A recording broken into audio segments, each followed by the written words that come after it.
Today, I'm going to be talking about percolating your passion with purpose. Have you ever asked yourself, what is my purpose or passion in life? Did you get an answer right away? Did it have to percolate a little bit? Maybe it grew out of a crisis or something painful that happened in your life, such as Mothers Against Drunk Driving. Or perhaps something that you were once passionate about has changed to something new and different. Or if you're still looking for your passion, you're at the right place. I remember when I retired, hello Wayne, I remember when I retired from Long Beach Memorial Hospital as a chaplain. And we were so excited to move up here to this beautiful central coast of California, which we call the heart chakra of California. And yes, it is, for sure. And I finally had time to learn how to play pickleball. Everybody had been telling me, you've got to play pickleball, but I was working. And so I was so excited to start to learn how to play pickleball up here. And I also need to define a new spiritual community. However, after we got moved in and settled in, things weren't going quite the way I had hoped for. I was feeling down, also known as being depressed. My inner joy was not there. I wasn't really particularly happy. I didn't have an identity anymore. I didn't have a job. I didn't have a purpose. And this was very unusual for me. I knew there had to be more to life than playing pickleball. And all these changes felt like they were piling up on me. And I was asking myself, what am I going to do with my life? I was 65 years old at that time. And I even thought I had buyer's remorse. We should not have sold the house. We should have stayed down there in Southern California. Such a big change moving. And my spiritual community has always been so important to me. It fed me in all areas of my life. It gave me a community. I loved being in service. My life was fuller, richer, healthier, happier, and successful. And now it had been several years since I left my spiritual community in Southern California. And I got to tell you, I searched high and low for a community. However, living in Los Osos, the spiritual communities I was looking for was more than 30 minutes away. And I was looking for something much closer and much easier. And I can remember Terry and I visiting Awakening Ways in 2016. Love this community, love the music. However, being a Center for Spiritual Living minister, I felt I needed to be in a CSL center or a Unity center. And the one in Templeton was even further. And so I remember one day I'm playing pickleball. There happened to be a league starting in Templeton at the Templeton Tennis and Racket Club. And being a member of the Morro Bay Pickleball Club, we decided to join that league. And so driving out to Templeton, I thought to myself, well, my gosh, if I can drive out to Templeton to play pickleball, I should be able to go there to a spiritual community. And so in December of 2019, I visited CSL Templeton with Reverend Elizabeth. And 2 weeks later, I was leading a grief group where a participant, Shannon McGee, you may know who she is, asked me, Reverend Diann, have you ever heard of the grief recovery method? And I had not. And I was a little taken back, I got to tell you, because I thought I had the corner on the market when it came to grief. And to my amazement, I got the book, I read it, and it was completely different than the way I had been leading bereavement groups at the hospital. Now, some of you may have heard of the grief recovery method. I see several of my students here. Wonderful, wonderful. And so this might be a refresher course. So after being introduced to the grief recovery method, I could feel things within myself starting to percolate. My energy was shifting. I was getting a little excited because there was a stirring in me that I found a new way of looking at grief that I had never thought about. And it dawned on me that the changes I had been going through, I was experiencing grief, but I never identified it as grief. And one of the awarenesses I learned in this new method, this new way of thinking about grief, is most of us will experience over 42 losses or changes in a lifetime other than death and divorce. That can affect our well-being. It could cover up even our purpose and our passion for life in this unresolved grief. So let's look at a few of those. COVID is a big one. We all experience that collectively. Big changes for many people. Even people were transitioning, not only making changes by doing everything on Zoom. Illnesses, retirement, childhood trauma, they may still be with us in adulthood. Estranged relationship, empty nesters. I know we have a few in here. Wow, change of ministers. We all experience that here in your community. And then there's hospitalization and those intangible losses, such as loss of faith, trust, safety, changes in our employment, financial loss, trouble with in-laws, infertility, relationship breakup, loss of our beloved pets, loss of a community, loss of our dreams, our hopes, and our purposes in life. And that is not all of the 42. And so one of the descriptions we can think about when we experience these losses, imagine that we were all born into this world with an empty backpack. I just love those little kids when I see they're 5 years old and they carry those backpacks, almost weighing them down. And so what happens as these losses occur in our lives, and it usually starts in childhood. Perhaps when we were young, our parents had to move a lot because of work. Or it could be we lost a beloved little pet. And what happens is nobody teaches us how to deal with our emotions and our grief. So what happens as we go through life, again, in a childhood, we start putting rocks and pebbles into those backpacks from our grief or our disappointments. It could be, I didn't make the baseball team. There goes a pebble. My parents got divorced. That's a boulder. And then I got sick. That's another loss. And perhaps another loss could be I didn't make that college that I wanted to be in. There's another loss. And pretty soon those losses pile up. And before we feel like we can barely hold our head above water. And it takes one more major loss to completely crash us. Completely crash us.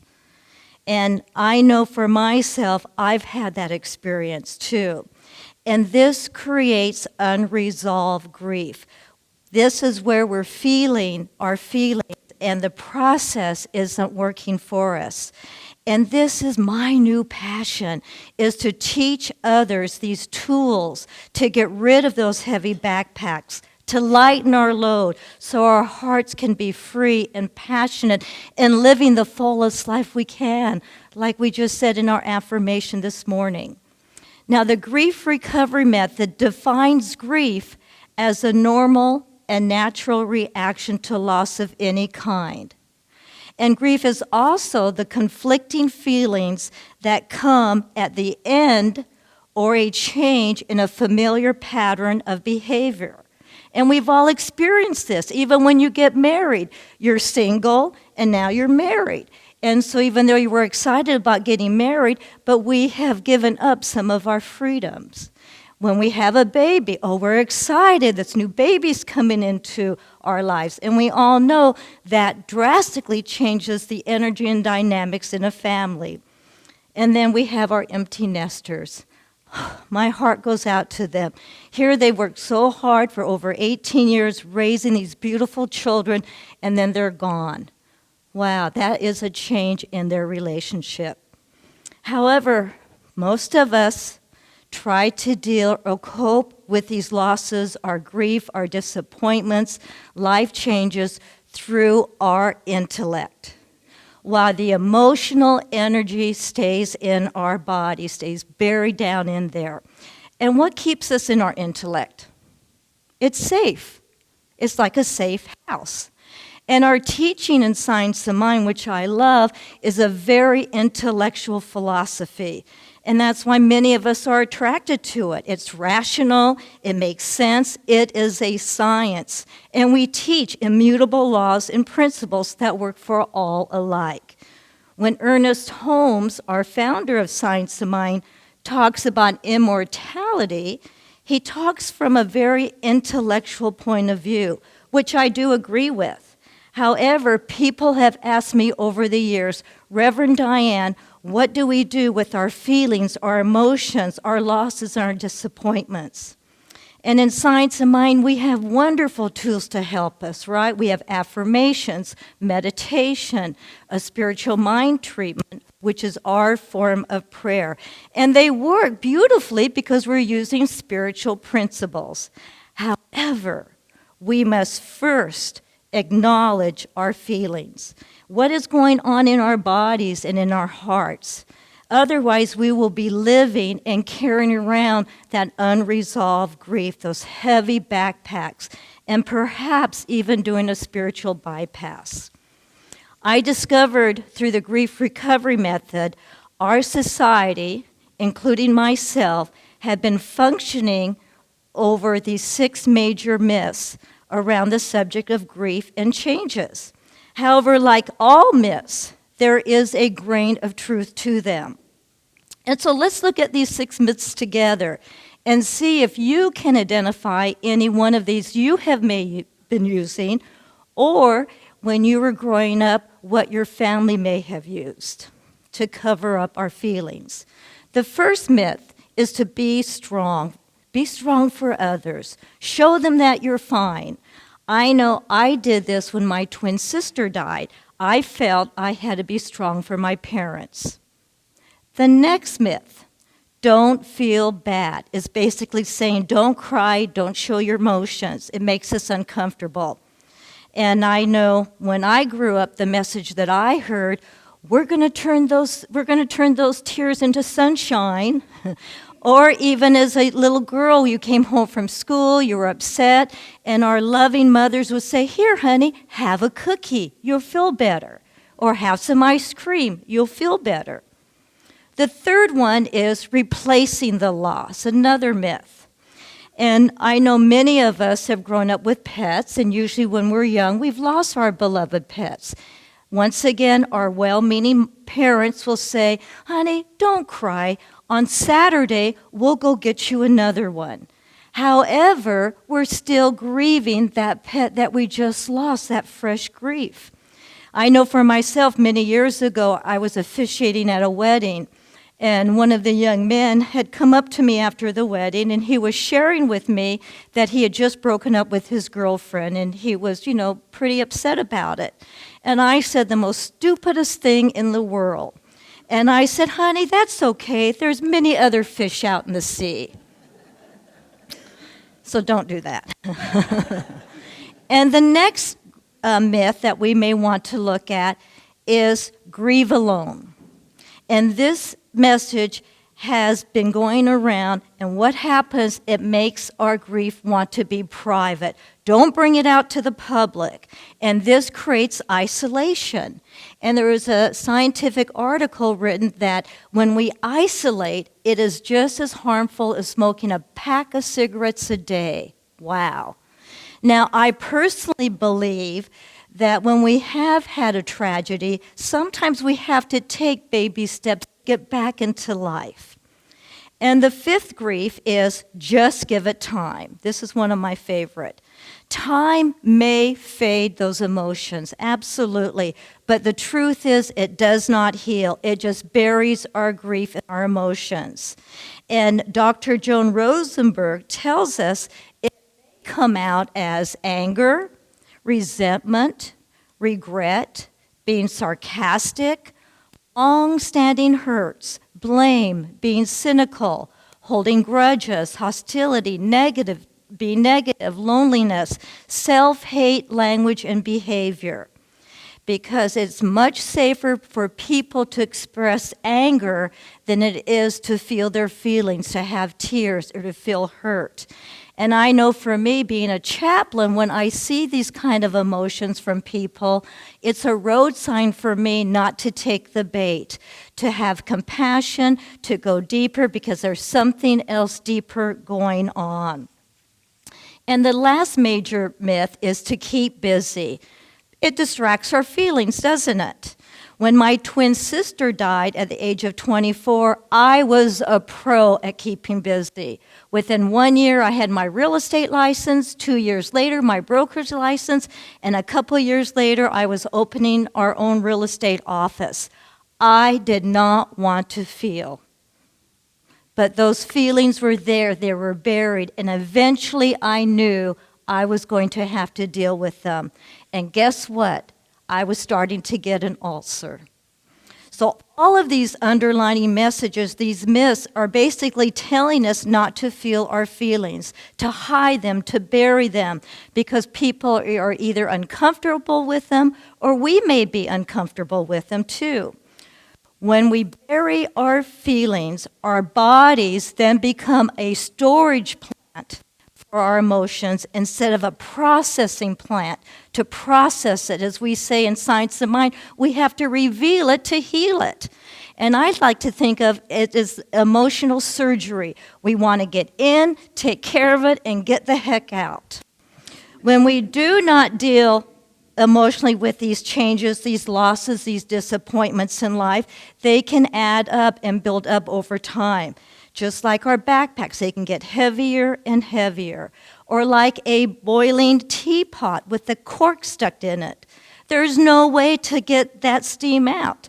So we start using other methods to relieve that pent-up energy, because our society feels we shouldn't talk about our sadness or disappointments. We bury them. And we start using what we call energy-relieving behaviors that usually are not helpful, such as abuse of drugs and alcohol, social media, sleeping too much or not sleeping enough, making poor choices for ourselves, isolation, shopping, working all the time, watching hours and hours of Netflix, people-pleasing, and rescuing. The problem with these short-term energy-relieving behaviors, they do work short-term, but the long-term effect has devastating effects on us. And what adds to our grief and disappointment is that very well-meaning people and friends and family in our workplace, even maybe our spiritual community, are not prepared how to help us. They don't know what to say or what to do because they also have never been taught. Unless you're a social worker or a professional practitioner or you're a grief counselor. Another area that I'm very passionate about is helping others to know what to say when somebody is hurting. Beth came to my bereavement group at the hospital. I would say she was 45 years old or so. Her mother had died over a year ago, and they were very close. They talked every day on the phone. They were like best friends. And she came to the group not because she was grieving her mother. It was her relationship with her husband, because every time Beth would start talking about her mother, her husband would find an excuse either to change the subject or leave the room, especially when she started to cry. And he had said to her more than one time, "Honey, when are you going to get over this? It's been over a year." She was so upset with him, she was even thinking about moving out. Another member in the grief group had seen a therapist. And on the back of the therapist's card, she had printed 5 ways you can help someone. And so this woman gave this card to Beth to take home to give to her husband. Next week comes, Beth comes back, and she is no longer in a state of sadness or despair. Beth shared with the group how she gave this card to her husband and said, "Honey, this is how you can help me." He was so relieved. He finally had a roadmap and knew what to do. And just like many of us, when we don't know what to do, sometimes we can default in doing nothing. And that can be perceived as not caring and even can cause more pain. So I'd like to share those 5 ways that we can help someone. The first one is, don't try to fix them. They are not broken, just their hearts. They don't need fixing. They just need loving and hugging and maybe a casserole. The second way to help somebody is let them be sad. Listen, cheering people up, telling them to be strong does not work. I have been in intense grief while a chaplain at Long Beach Memorial and Miller's Children's Hospital with the death of babies, workplace shootings, violent crimes, accidents, suicides, and airplane crashes. And what I learned very early on in my training is trying to cheer people up, telling them to be strong, helping them to move on does not work. And it's kind of a puzzle. It seems counterintuitive, but the best way to help someone to feel better is let them be in pain. Let them be with their feelings. And this is true for giant losses and everyday disappointments. Educator, who's also a Quaker, Parker Palmer, writes, "The human soul does not want to be advised or fixed or saved. It simply wants to be witnessed and listened to." The next way we can help somebody is trust them that they know how to grieve. Everyone grieves totally differently, even in the same family. I was called by Forest Lawn down in Cyprus at the very last minute to do a memorial service in that little white chapel. It's so cute. And this is for 2 sisters. Their mother had died relatively young. She was in her 50s. And one sister came in with a polka dot summer dress on with a matching hat for a celebration of life. The other sister came in, guess what, dressed in all black with a veil. She was there for a funeral. These 2 sisters proceeded to get in an argument before the service, accusing the other one of disrespecting their mother. They did not speak for years. So we don't want to compare, we don't want to judge, just stay in your own lane. The next one is mention their loved one's name. Yes, say their names, and also help them to remember. If you know a sweet story, share it with them. They love to hear it. Beth never came back to the group after that. She was complete. And if those or you are interested in those 5 ways to help people, I have them printed out and you can pick them up at the back table. So for the last 3 years, I have been facilitating the grief recovery method.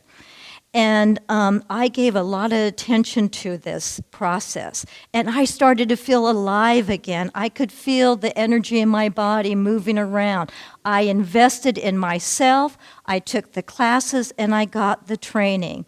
And I'm passionate about this subject because everyone experiences grief and changes, but no one tells us how to deal with it. So my purpose in life right now, it could change, is to help as many grievers as possible with these new tools and this new information. So thank you for letting me share about that. Thank you. Thank you. Now we're going to talk about you guys.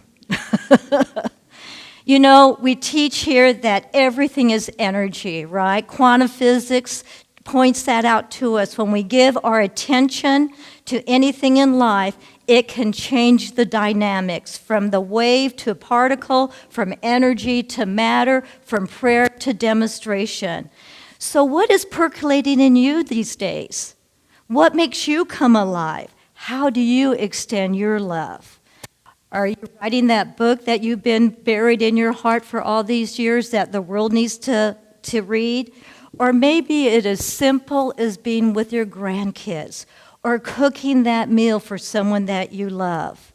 I know that right now in this room, every Sunday when I come through these doors and I hear the band playing, I can feel their passion. I can feel their excitement. And you know what? It's contagious, especially Mary. Woohoo! And it's truly contagious, isn't it, when people are passionate? So let's look at some ideas that may help us uncover our purpose with passion. The first thing is self-reflection and awareness. What activities or experiences have left a positive impact in your life? Create more of those. Also, explore different activities. Engage in activities that may be different or new to you, like a new sport, volunteering, workshops, classes, because the more we can expose ourselves to these activities, the better chance we are going to have in discovering our passion. You know, look at me. Pickleball got me to CSL Templeton, that got me here. And in our own community here, we have been participating in Gourmet for Gods, right? That wonderful activity where different people host that, and we get to go to their homes. Or a couple weeks ago, we went out with electric boats with Terry Green and Ann. And it was so fun to be together. We should do that all year, personally. But Terry Green was sharing with our group one of her passions, and that was to be a volunteer at the Marine Mammal Center, where she went out and rescued sea otters and other type of animals out there. And my Terry said, "Oh my gosh, that's what I have been wanting to do for years." And because of that one connection, now my Terry is going to explore that option of being a volunteer. So thank you, Terry Green. When we put ourselves out, identify your skills and talents. What do people compliment you about? What are you good at? That might be another avenue to explore. And consider your values. You know, what's something that we're passionate about? It may be the environment or pets or teaching kids. I know, Kristen, you do a wonderful job at the library with reading to kids. I love seeing that. So when we align our passion with our love, our values, it can give us a sense of purpose and fulfillment. Overcome fears and those limiting beliefs. For me, by changing just that one thought, it's too far to drive, I found my spiritual community. And it changed my life. Experiment and pivot. We may be going down this road and it's not working out. We can pivot and go over here. Right now, I am pivoting to playing golf. And so visualize your life. Visualize what is your mental equivalent for what you want in life. And I'm going to suggest, very important, it really works. We need to take those spiritual classes. I love taking classes. I can't get enough of these classes because it really keeps me rooted in my faith, in my conviction, in having the good life that I want to have. The other thing to do is make an appointment with a practitioner. We do a visioning, and they will lead you in a visioning session. And of course, we can contribute to others. Right now, we have some devastation going on in Maui. And this might be a good time that we can look and see within our hearts how we can help our brothers and sisters over in Hawaii. And I know Dalan had shared with me that he has a connection over there. If anybody's interested, please see him after the service. But that can give us a purpose to help others because it makes us feel good, because one day we may need to be on that receiving end. And be patient. Discovering your passion or purpose is a process. It does take time. So embrace that journey that you're on. And it's okay to evolve and change over time. My passion to help others was ignited through my pain and heartbreak of the death of my identical twin sister. I did not know at the time that I was going to be a hospital chaplain. In fact, my education is in police science. I wanted to be a police officer, completely different. And so now, 11 years after retirement, I'm into a new passion. And so our call to action this morning, is that the clue for the musicians? I'm learning. Is to ask ourselves, what am I giving most of my attention to right now in my life? And is it serving my highest and best good? And if it's not, pivot. Pivot. Go in another direction, because we need our mental equivalent to line up with our heart's passion. And so in closing, I would like to use a quote from C.S.L. Lewis that says, "You are never, never too old to set a new goal or to dream a new dream." I'm going to say that again. We are never too old to set a new goal or to dream a new dream. The divine God love that's in us needs to express through us. So don't put a cork in it. Open it up. Let it flow. The world needs our passion, and you're it. And so it is. Namaste.